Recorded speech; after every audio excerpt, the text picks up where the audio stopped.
राधे राधे प्रिय भक्तों। कैसे इस नवयुवक की बातों ने महाराज जी को कंफ्यूजन में कर दिया और पंडाल में हड़कंप मचा दिया। दास जी थे। हाँ। तो हमसे ये प्रश्न होता है कि अगर जातिवाद नहीं है, ये तो मेरा क्लियर हो गया राम जी वाला, तो ये रविदास जी थे तो उनको जातिवादी की सजा ही मिली थी, जिसकी वजह से वो रविदास जी अगले जन्म में बने। वो आपको पता ही होगा। तो अर्थात आपको पता ही है, वो कहानी कथाओं में भी सुनाई जाती है। पहले वैसे मैं इसको एक मनगढ़ंत कहानी मानता था, लेकिन फिर मैंने कथाओं में सुनी, हालांकि आपसे नहीं सुनी थी, किसी और की सुनी मैंने। तो मैंने कहा फिर तो कुछ तो, फिर इसमें ये कहानी ऐसी है, मैं सच माने तो भी जातिवाद होता है और इसको मैं झूठ मानूं तो भी, क्योंकि उनको इस बात की सजा मिली थी कि उन्होंने पिछले जन्म में एक चरमकार का खाने का सामान भोग में मिला दिया था। तो अर्थात वही कि चरमकार का सामान अगर भोग में मिल भी गया तो फिर ऐसे फिर ये जातिवादी वाली बात ही हुई ना, कि चरमकार का सामान भोग में क्यों नहीं मिलेगा, इस तरह से। और फिर उनको सजा दी तो अगले जन्म में वो चरमकार के घर में पैदा हुए। तो फिर वो बताते हैं कि उन्होंने अपनी माता का दूध नहीं पिया था। ठीक है। तो एक माँ बेटे में भी जाति तो नहीं होनी चाहिए, तो फिर उन्होंने अपनी माँ का दूध जो है क्यों नहीं पिया, इसलिए कि वो चरमकार हैं। तो माँ बेटे में भी जाति की बात आ गई यहाँ पे, जो मुझे सुन के अच्छा नहीं लगा। रामानंदाचार्य जी ने आकर के बोला था ना कि पी लो दूध, तो बाद में पिया था ना। हाँ, जब उन्होंने बोला, हाँ, मगर पहले मना। बात ये नहीं थी, बात ये थी कि जब तक गुरुजी आकर आज्ञा नहीं देंगे तब तक मैं दूध नहीं पीऊंगा। ये बात थी कि गुरुजी आकर जब तक आज्ञा नहीं देंगे तब तक मैं दूध नहीं पीऊंगा। तब तक अपनी माँ का दूध नहीं पिया था उन्होंने, जब तक रामानंदाचार्य जी ने आकर के नहीं बोला कि बेटा दूध पी लो। हाँ, तो जब रामानंदाचार्य जी ने आकर बोला तब भक्त रैदास जी ने माँ का दूध पिया। हाँ, ये मुझे पता है, लेकिन उसके पहले ये प्रश्न उठता है कि नहीं जो पिया तो वो ऐसा क्यों किया कि मैं नहीं पीऊंगा। भाई गुरु आज्ञा चाहते थे ना वो, क्योंकि पक्के चेला थे हाँ, भगवान के, हाँ, रामानंदाचार्य जी के। Yes. तो वो चाहते थे कि मुझे दंड मिला है इस योनि में, हाँ, तो गुरु की आज्ञा मिले और गुरु का दर्शन। इसलिए रामानंदाचार्य जी ने जिस दिन वो पैदा हुए थे, अब आप लोग कहते हैं ना कि गुरु मंत्र कब लेना चाहिए, तो रविदास जी, संत रैदास जी जिस दिन पैदा हुए उसी दिन उन्हें गुरु मंत्र दिया गया था। पैदा हो तब उन्होंने दूध पिया। मगर महाराज जी वो सवाल का जवाब नहीं लगी, दंड मिला ही क्यों, वो जो कारण दंड है नहीं था। हाँ, दंड तो देखो, हम मनुष्य शरीर पाए, ये भी किसी ना किसी पाप का दंड है। हाँ, तो दंड तो मानव शरीर ही है, मोक्ष पा लेना आनंद है, लेकिन मानव शरीर किसी ना किसी पाप से मिलता है। हाँ। आपने कोई पाप पुण्य किया होगा, इसका मिश्रित ये मानव का चोला है। हाँ, तो ये पाप तो हम सब, पाप से ही मानव शरीर मिलता है, हाँ। पुण्य से क्यों मिलेगा। तो लेकिन वो दंड में फिर वो जातिवाद तो छुपा हुआ है, तो वो कारण बहुत जायज नहीं हुआ। समझो, जातिवाद शब्द का प्रयोग आप करके ही आप व्यवस्था बिगाड़ना चाहते हैं। जातिवाद शब्द का प्रयोग आप क्यों करते हैं? व्यवस्थाएं आप लोगों ने बिगाड़ी हैं, ये बोल बोल के जातिवाद। जातिवाद कहाँ लिखा भागवत जी में या ग्रंथों, बताओ एक जगह लिखा, बता दो कि तो हम जीवन भर आपकी सेवा करेंगे। हाँ। जातिवाद कहीं नहीं लिखा, ये नेताओं ने प्रकट किया है। जातिवाद ये नेताओं की देन है। हमारे धर्म वेद पुराण में कहीं लिखा पाया आपने जातिवाद? तो मुझे दिखाओ, आज तक कहीं जातिवाद शब्द लिखा बताया आपने? कहाँ लिखा? ये जातिवाद आप लोग खुद घुसा रहे हैं, तो हम क्या करें? ये सब आप लोगों की देन है। जो कचरा आप लोगों के दिमाग में है, ये सब उसी की उपज है। जातिवाद हमारे वेदों में कहीं हो, पुराणों में कहीं हो, तो आप लिखा बता दो हमें। जातिवाद नहीं है, जातियां हैं। देखो, जाति अलग है। जाति मैंने बोला एक व्यवस्था है। जो जूते का काम करे उसे मोची बोल दिया गया, लोहार लोहे का काम करे लोहार बोल दिया गया। तो ये काम के अकॉर्डिंग जातियां बनाई गई। तो जातियां काम से बना दी गई। आपका ये काम है, आपने ये जाति हो गई। आपका ये काम है, आपके ये जुलाहा है। हाँ, जो इसका काम करे वो जुलाहा है ना। जो लकड़ी का काम करे उसे बढ़ई बोल दिया गया। क्या बोलते हैं? हाँ, कारपेंटर बढ़ई। कारपेंटर बढ़ई बोलते हैं। हाँ। तो जो लकड़ी का काम करे वो कारपेंटर बढ़ई हो गया। तो ऐसे काम के हिसाब से जातियां हो गई। जातियां मुख्य चार हैं। ब्राह्मण जातियां नहीं है, ये प्रकार हैं, ये व्यवस्था है। फिर हम बार बार कह रहे हैं, देखो आप अपनी बेटी का विवाह करते हो ना, तो व्यवस्था, किसी को टेंट की व्यवस्था, किसी को खाने की व्यवस्था, किसी को अतिथियों की व्यवस्था। भाई आए तो तुम आओ भगत करना। उसी तरह इतनी बड़ी व्यवस्था है दुनिया की, तो कौन व्यवस्था संभालेगा? ब्राह्मण। ब्राह्मण क्या करेगा?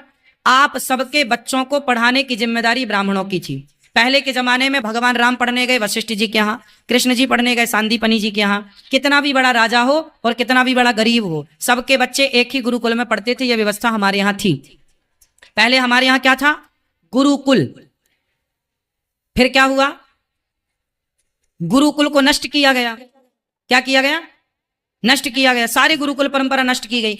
हमारे यहाँ गुरु जी जो पढ़ाते, सुदामा गरीब थे, आपने सुना होगा, एक गरीब ब्राह्मण कहानियों में क्या सुनते हैं? एक गरीब ब्राह्मण हमेशा गरीब रहा है, बोलो हाँ या ना? क्यों रहा है? क्योंकि ब्राह्मण कभी पढ़ाने का शुल्क लेता ही नहीं था, इसलिए वो गरीब रहा है, और वो निःशुल्क पढ़ा करके बच्चों को योग्य बनाता था। तो ब्राह्मण की व्यवस्था थी पढ़ाना। पहले लोग अपने बच्चों को गुरुकुल में ब्राह्मण पढ़ाता था, और ब्राह्मण का काम है पढ़ाना आपके बच्चों को। क्षत्रिय का काम है रक्षा करना, तलवार उठाओ जाओ। तो ये व्यवस्था थी साहब, जातियां नहीं थी। हमारे यहाँ किसी से नफरत नहीं थी, किसी से घृणा नहीं थी। हमारे यहाँ घृणा होती तो राम शबरी के जूठे बेर क्यों खाते, निषाद को गले क्यों लगाते? हमारे यहाँ घृणा होती तो राम जी ही घृणा करते। देखो, आप घृणा करते हो तो आपकी स्वतंत्रता है, हम आपसे नहीं सीखेंगे ना आपसे मानेंगे, हम तो राम जी से सीखेंगे। और राम हमारे जो बड़े आचार्य हैं ना, तो रामानंदाचार्य जी हाँ ब्राह्मण थे, पर उन्होंने मोची को भी गुरु मंत्र दिया। रैदास जी को गले लगाया कि नहीं? उनके अंदर कोई जातवाद की भावना थी? रैदास के घर गए, रैदास को गले लगाया, रैदास के गुरु रामानंदाचार्य जी हुए। कबीरदास जी जुलाहे थे, जुलाहे के गुरु जी भी रामानंदाचार्य जी थे, उनको भी गुरु मंत्र दिया, उनको भी पढ़ाया लिखाया।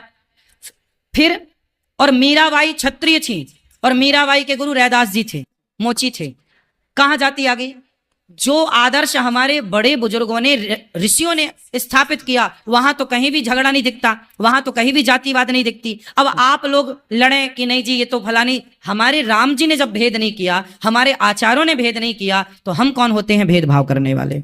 सबको गले लगाना है। अब आप बताइए, आपके सामने यह अनिरुद्ध बैठा है, बताइए गौरी गोपाल आश्रम में वृद्ध माताएं रहती, हाँ। हमारी माताएं, ब्राह्मण माता भी हैं, क्षत्रिय माताएं भी हैं, वैश्य माताएं भी, शूद्र माताएं भी, आप जाके देख सकते हैं अपनी आंखों। और हाँ। हम आज तक किसी भी माँ से हमने नहीं पूछा कि तुम्हारी जात क्या, हमेशा सबके चरण हमने दबाए हैं, सबके पांव में दबाता हूँ। सबको एक साथ भोजन मिलता है, सबको एक साथ एक सी व्यवस्था है। हमारे यहाँ एक सी व्यवस्था है, ब्राह्मणों की, क्षत्रियों की, वैश्यों की, शूद्रों की अलग अलग व्यवस्था नहीं है। एक ही कमरे में ब्राह्मण, क्षत्रिय, वैश्य माता रहती है, और हम सबके पांव दबाते हैं और सबकी सेवा करते हैं बराबर। हमने तो ये भेद नहीं रखा, राम जी ने तो ये भेद नहीं रखा। अब बीच में कोई रखा हो तो हम उसके ठेकेदार थोड़ी हैं। और ये एक व्यक्तिगत प्रश्न है। जैसे जाहिर सी बात है आपको बहुत नॉलेज है, पहले से इतना ज्ञान है। मान लीजिए आपको किसी से प्रश्न पूछने का मौका मिले, कोई बहुत ज्ञानी व्यक्ति है, तो आप जैसे व्यक्ति का प्रश्न क्या होगा जिसकी आपको बहुत जिज्ञासा हो?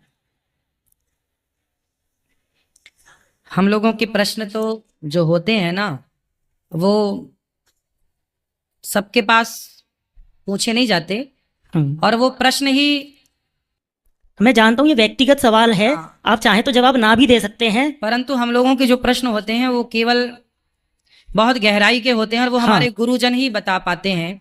तो हम कभी गुरुजी के दर्शन करने जब जाते हैं तो वो प्रश्न हम पूछते हैं, गुरुजी हमारे उत्तर देते हैं। तो जो श्रेष्ठ आचार्य चरण होते हैं ना, बहुत सारे प्रश्न हैं जो हम लोग उनसे डिस्कस करते हैं। तो बहुत सारी चीजें हैं, जैसे शास्त्रों में, अब जैसे आप संबूक की बात की है, हाँ। तो संबूक पर भी हम लोग गुरुजनों से बहुत डिस्कस कर चुके हैं पहले। बहुत सारी बातें क्या है, आप लोग केवल एक ग्रंथ पढ़ते हैं, जैसे वाल्मीकि रामायण आपने पढ़ी, हाँ। संबूक का चरित्र केवल वाल्मीकि रामायण में नहीं है, अन्य पुराणों में भी है। अच्छा। उसकी पूरी गहराई तक जाने के लिए जो मैंने बताया ये वाल्मीकि रामायण में नहीं है, अच्छा, ये अन्य पुराणों में है। अब क्या है, एक आदमी का नाम, एक कथा ना 18 पुराणों में होती है, और 18 में जरा जरा अलग अलग होता है, थोड़ा इसमें अलग थोड़ा। तो उस एक रहस्य को समझने के लिए 18 जगह जाना पड़ता है, उसमें खोजना पड़ता है कहाँ है, और इसके बाद भी वो समझ में ना आए तो फिर गुरुजनों से पूछना पड़ता है। तो ये सब पूछ पाछ के सब उसको करना पड़ता है, और फिर आप जैसे भक्तों की सेवा करनी। आपको जो हमने संबूक के बारे में बता दिया सरल सहज में, हाँ। उसको स्टडी करने के लिए, उसको समझने के लिए बहुत गहरे जाना पड़ता है, तब ये रहस्य। अब सब लोग क्या जानते हैं कि राम जी ने मार दिया, उसके पीछे का रहस्य नहीं जानते कि क्यों मारा। आप लोगों ने आज पहली बार सुना होगा कि वो राम जी का मंत्रिमंडल में सरकारी सदस्य था, पहला, हाँ। दूसरा, संबूक अपना काम छोड़ के वो बैठा था जब करने के लिए, जीते जी स्वर्ग जाना चाहता था, पॉसिबल नहीं था।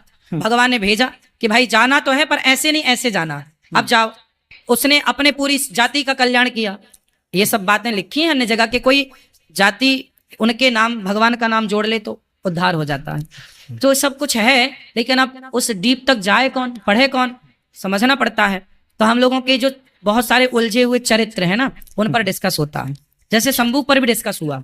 ठीक महाराज जी, यही मैं जानना चाहता था, बहुत बहुत धन्यवाद। और महाराज जी ये कहना चाहता हूँ, आप मतलब मुझे आप में ये बात बहुत अच्छी लगती है, जब आप जवाब देते हैं तो जो धैर्य होता है आपका, और मान लीजिए कोई आर्ग्यूमेंट भी करता है, तो उसके बाद भी आपका जो पेशेंस है वो मुझे बहुत, क्योंकि मैं भी टीचर हूँ तो हमसे भी बहुत सवाल होते हैं, और मैं जानता हूँ कि अगर किसी में पेशेंस नहीं है तो वो अच्छा टीचर बन ही नहीं सकता। बिल्कुल, तो बिल्कुल। गुरुजी आपका ये बहुत बड़ा गुण है और ये मुझे बहुत अच्छा लगता है। ये गुरुजी बहुत बहुत धन्यवाद आपके समय के लिए। सारे प्रश्नों से संतुष्ट हैं? जी हाँ गुरुजी, खुश रहिए। फिर भी मैं घर जाके एक बार विचार करूंगा और कुछ मुझे लगा तो मैं कभी दोबारा फिर आकर आप के, आइए, हम आप हाँ, सबकी सेवा के लिए बैठे हैं। धन्यवाद गुरुजी। खुश रहिए।